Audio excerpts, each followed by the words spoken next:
All right, Jesus is Lord, and that will never change. If you do things thinking you are Lord, that you are in control, now that will change. That will change. And so that with that will come disappointment. Thinking that you're in control, that you have power, that you call the shots, that you know anything. It'll just lead to disappointment, disappointment, disappointment. And that could become increasingly painful until you turn to Jesus Christ and submit, give up, surrender, all of that pretense, that sense of control, the desire for all that. You give it up to Jesus Christ. Oh, yeah, he said, lay down your life for my sake in the Gospels. And then you'll find it. Then you'll pick it up. Right? You'll pick up armor. You'll pick up a sword. You'll pick up the words. You'll pick up understanding. Yeah, you'll start to pick things up. Right? Pick up. Yeah, are you picking it up? Right? That's another way, right? Lingo for, are you understanding? Right? Oh, you're picking it up. You're understanding. With Jesus Christ is understanding. Without Jesus Christ, you have deception, upside down. The appearance of understanding, the feeling of understanding with no understanding. Right? And that's why that explains the frustration of the world of living outside of Jesus Christ, denying Jesus Christ. Because life is full of labor. All things are full of labor. Right? Everything you do, you work, you live, you eat, you rise, you sleep, and all this busyness for what? You don't want it to be for nothing. Right? You don't want it to be all vain. And Jesus Christ offers that. Oh, you don't want your life to be in vain? You don't want to do all this for nothing? Jesus is the only way. Jesus is the only way, or else it will be vain. It will be all for nothing. And who wants that? Right? We acknowledge we don't want that. But we don't like the answer. We don't like the way. Oh, Jesus Christ is the way to solve that. But we don't like it. We want both. We want both. Right? I want to not accept Jesus. I want to be independent, be my own boss. I want to have no one tell me what to do. And I want to be in control. And I want my life not to be in vain. Well, you can't. It just doesn't work like that. And yet we still stubbornly, desire. Well, we just told you, you can't. It doesn't work like that, right? So what happens, right, when babies get frustrated, right? I want this, I can't have it, right? And they'll cry, right? They'll cry out of anger, frustration. I want it. Yeah, you can't have it. But I want it. You can't have it. Okay, here comes the tears, right? And what do you know, right? 10 years later, 20 years later, 30 years later, same behavior that hasn't changed. Right? But there's an end to frustration in your life. I want it. I can't have it. Cry. Right? I want it. I can't have it. Frustration, disappointment, bitterness of soul, anxiety. And that develops the more stubborn you are, the more you refuse Jesus Christ. It turns into manifest diseases. The curse manifests. Mental diseases, right? Vision problems, memory problems, all kinds of whatever body part you have, whatever organ you have. Oh, we gotta, we have an app for that. We have a disease for that. We have a curse for that. Yeah, surprise, right? All different kinds of flavors, tailor-made just for you, right? The curse.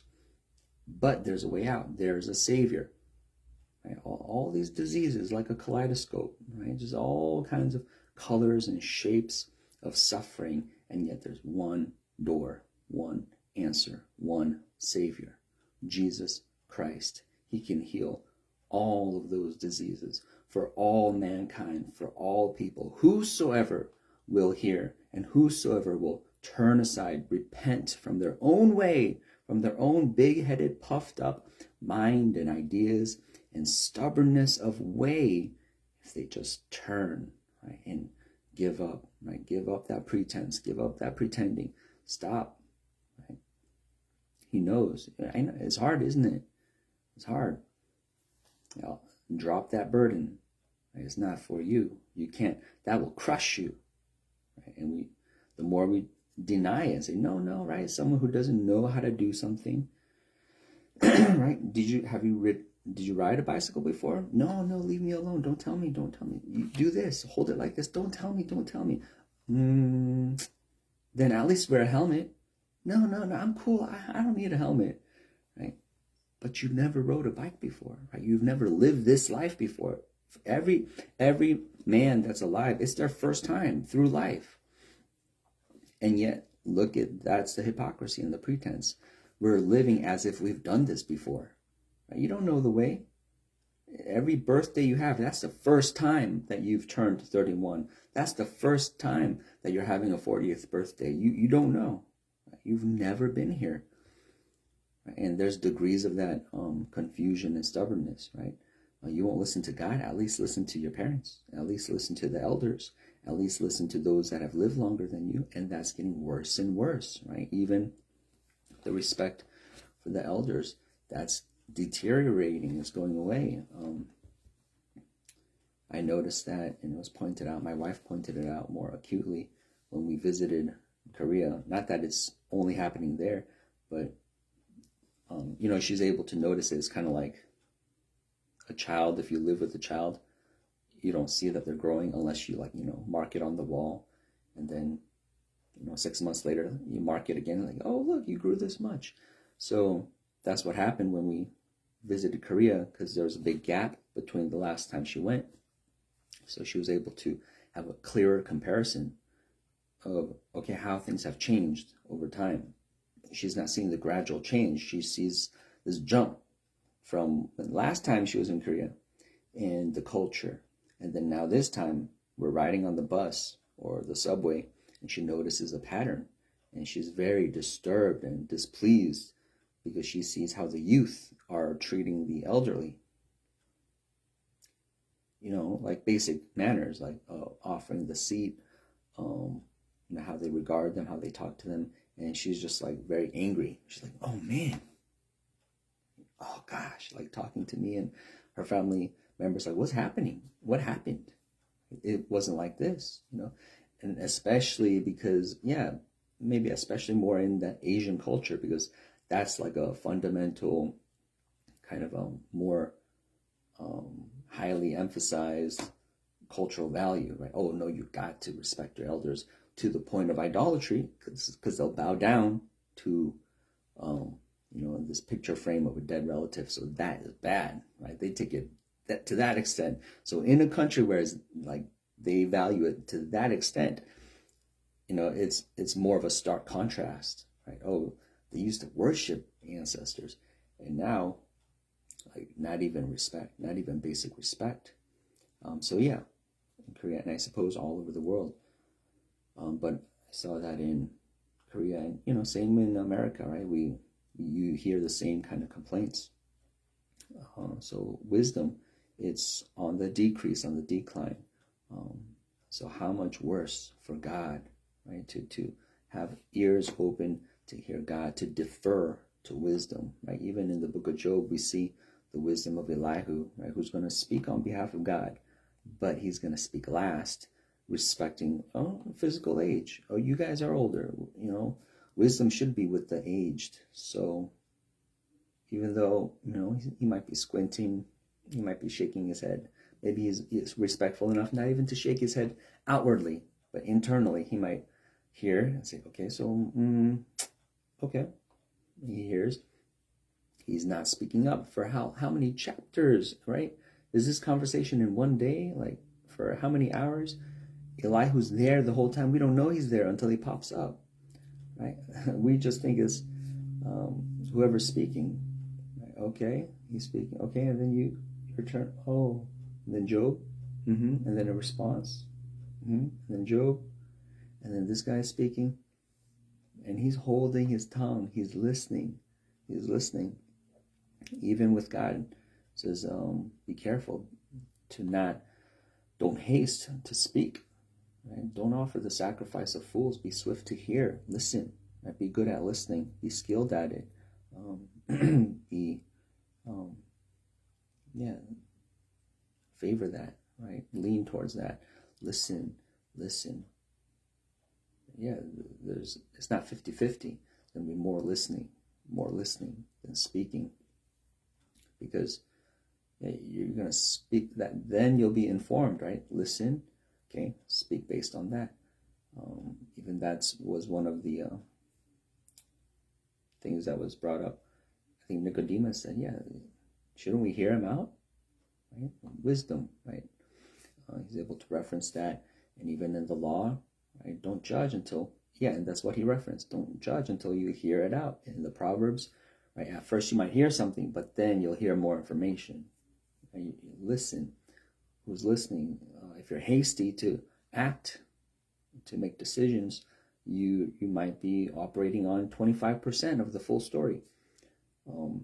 That's a pattern of the fools that goes into God, right? God's going to explain to us life. And before we know God, we're going to live life, right? Dismissing God, shooing away God like a fly.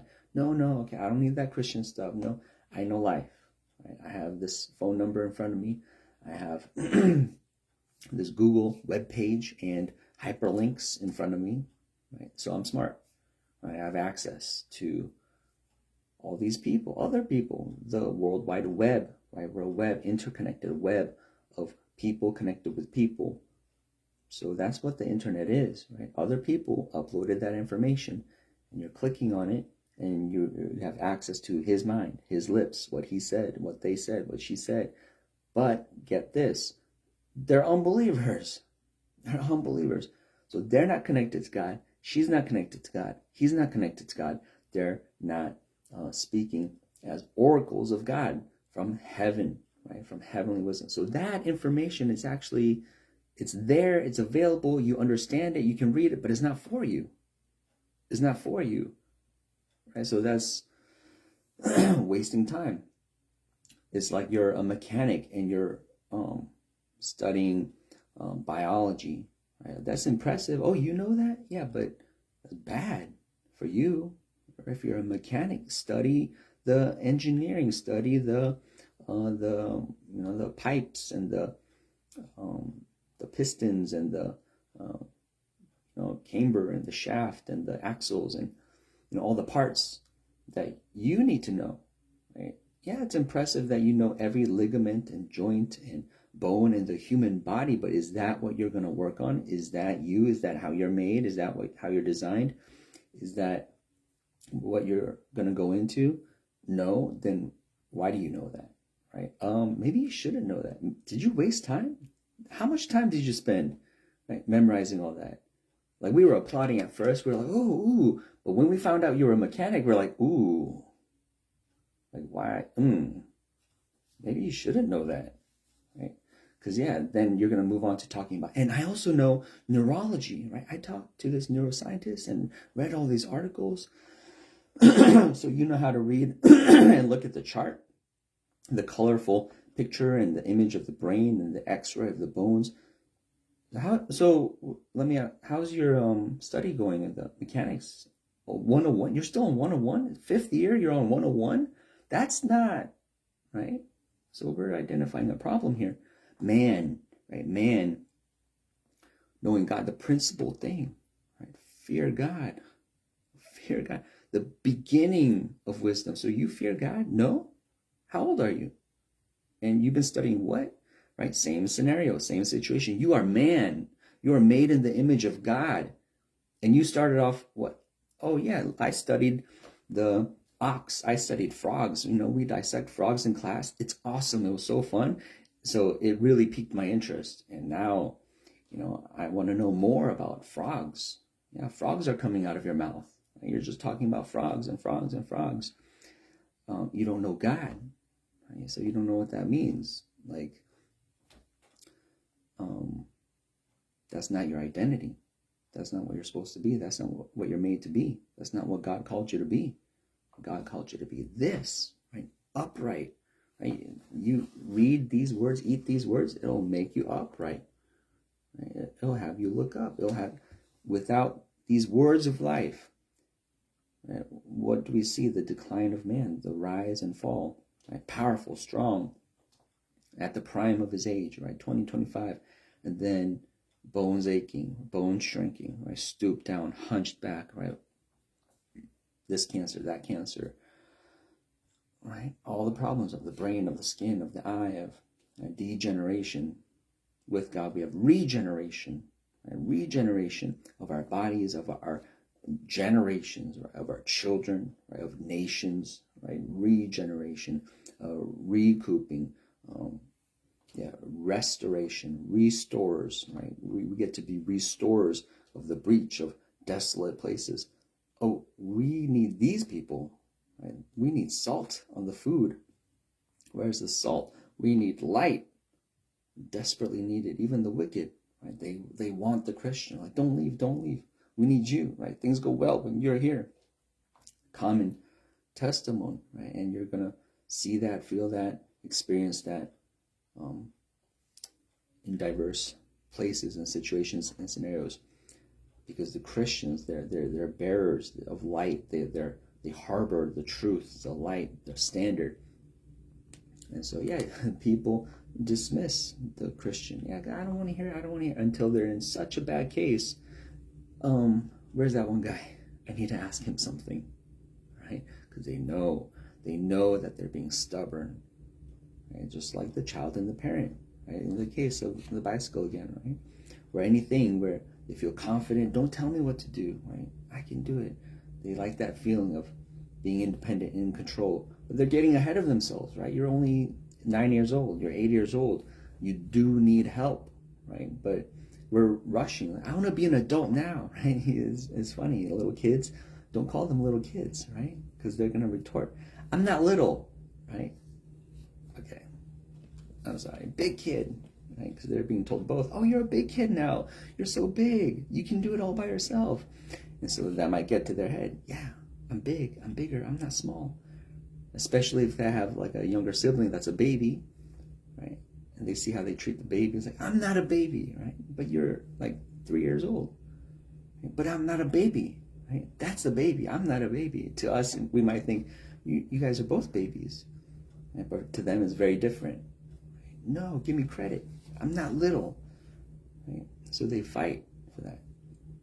They want to be adults quickly, treated like adults. And so they might carry over into whatever they're trying to learn, whatever counsel that they might benefit from.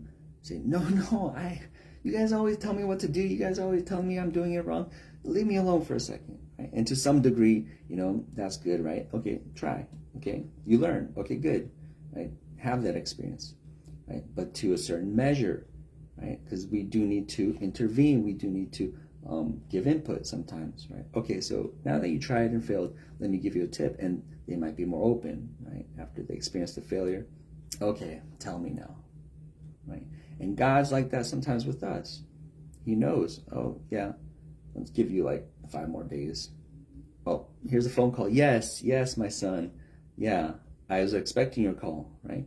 But we get better at humility, right? The next thing, so do you want to have 5 days lapse again? No, actually, let me ask you first. Oh, getting wiser, right? More open to instruction. The Proverbs talks about that. Who loves instruction and who doesn't love instruction? 2 different endings because of that one thing. Do you love instruction? Do you love to be told what to do? Do you acknowledge that you're a fool? Do you acknowledge that God knows more? Do you know that others know more? And are you a listener? Right? Are you open? Right? That takes humility. I don't know. I am lower. I am less. You know more. Others know more. Others are higher. Versus, the immature child, right? That says, no, I can do it. Right? And then they're going to be shamed. Right? They're shamed. And that's ultimately the end of man, who remains stubborn to the end. Like, we're supposed to grow out of that. We're supposed to say, okay, so I don't know, right? Pain is supposed to teach us. Okay, so I failed again, right? Okay, so be open yourself to instruction. Be teachable, right? Become that But you see, man, that they go, some go this way, some go that way, some become open to instruction. Okay, so I do need to get better at listening, and some go the other way, right? More proud. They strengthen themselves in that line of reasoning, justification of themselves, right? Blaming others. No, it's because you didn't tell me that. You should have told me that, right? You didn't tell me that. Always blaming on others. Or you didn't ask. Yeah, but no, you should have told me. Right? Fighting for the shifting of the responsibility, like pushing it back to others. So we don't want to grow in that direction. We want to grow in this direction that God calls us to be. Humble, be listen, know how to receive, be ready, be a ground that's ready for the rain, right? Soaks it in, soft ground. Then you ever dug up rich soil that they call rich? It's moist and it's black, right? You dig it up. Oh, it's still wet. My fingers are still wet. All the way down here, the water got that deep and it's retaining the moisture. Yeah, we keep the water so plants grow here. This is where plants grow because we can drink from the soil, and there's still more water, right, to drink. If it hasn't rained for a while, that's okay. We can go deeper, right? There's water here that's still reserved. There's a lot that it can retain. So when you learn quickly and learn well, they say, oh, you're like a sponge. Like a sponge. Yeah, why are they saying that? Because you soak up water, right? We want to soak up God, right? Like Esther being in the perfumes, right? Soak up, be able to receive, and then she's going to smell a certain way for the king to be pleased. And that's an image for us to God, right? How are we going to appear before God? That depends on what you've been soaking in, right? That goes back to Psalm 1, right? If we're standing in the seat of the scorn, standing in the council of the ungodly, sitting in the seat of the scornful, where are you, right? What are you exposed to? What are you watching? Are you with the godly? Are you with the wise? Or are you letting yourself be with, right? Are you sitting in a trash can? You're going to smell like, and guess what? Not perfume, but that's what we expect in our foolishness. We just came out of the dumpster. We crawled out of it, went dumpster diving, right? Because, you're going to find something. There's something there, but you're going to smell a certain way when you come out. And God's going to smell that. Oh, and he's going to react a certain way. But if we were not in the garbage dump, right? You go, he says, buy of me, go hold. You spend time in the, in the bath of perfume and oils in the clean place, right? Then you're going to come out with riches. You're going to come out. You're covered in jewelry and you're glittering and sparkling. Why? Because of where you were, right? So we have to respect that, what we're doing throughout the day. Even if you're at work, where's your mind? Where's your mind? Even if you're at church, right?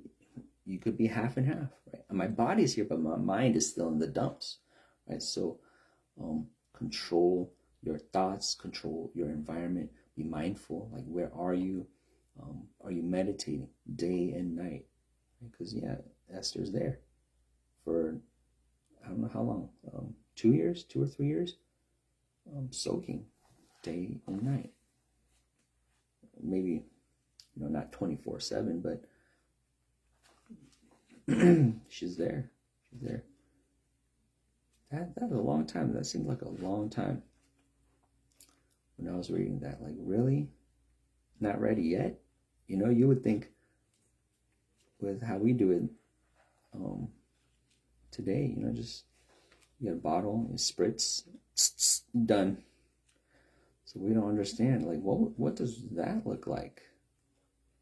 Like being soaked for that long. Like, we don't even know. We haven't experienced it. And so you're going to experience things that you have not known as you spend time in God. No, consistently. Not backsliding, not being lukewarm, but no, seriously. Being fully persuaded. No, this is it. I don't need to spend time. I don't need to consider and have plan Bs and go elsewhere. And no, be fully invested, fully persuaded, fully committed to God. No, do this. Do this. Live this life. Live this life. Or else, there's things the king might not lift up his scepter. You might not experience the approval, the favor of the king. You might not be able to save your people. You might not be able to accomplish your purpose. But you were born for such a time as this. That's your purpose. That's your identity. That's what you were made for. And you'll miss out on the exact thing that you were made for. We have a purpose. It's very specific. God made us specifically for something. We want to find that out. We want to enter into that. Without full commitment to God, we're going to miss it. We're going to miss our whole life. Because it's not what the world says it is. Right? Oh, it's whatever you want it to be. Lies, lies, lies. Right? Chapter 2, Esther, verse 12. Now when every maid's turn was come to go in to King Ahasuerus, after that she had been 12 months, according to the manner of the woman, for so were the days of their purifications accomplished, to wit, 6 months with oil of myrrh, and 6 months with sweet odors, and with other things for the purifying of the woman. Okay, so 12 months, 6 months with this, 6 months with that. Oil of myrrh, sweet odors, and other things for the purifying of the woman. Then thus came every maiden unto the king. Whatsoever she desired was given her to go with her out of the house of the woman unto the king's house. And even there we know that she didn't pick herself. I want this, I want that. No, she said, no, wait, you know the king. You're closer to the king. Let me listen to you. You tell me. Right? Whatever you say, I'll do it. Right? Very open, ready to receive instruction and obey, to apply it. So who's wise? You're the wise one. He's the king and you're the wise one. And I'm going to do what you say and I'll have access to him. Right? Nothing out of her own heart, her own opinion.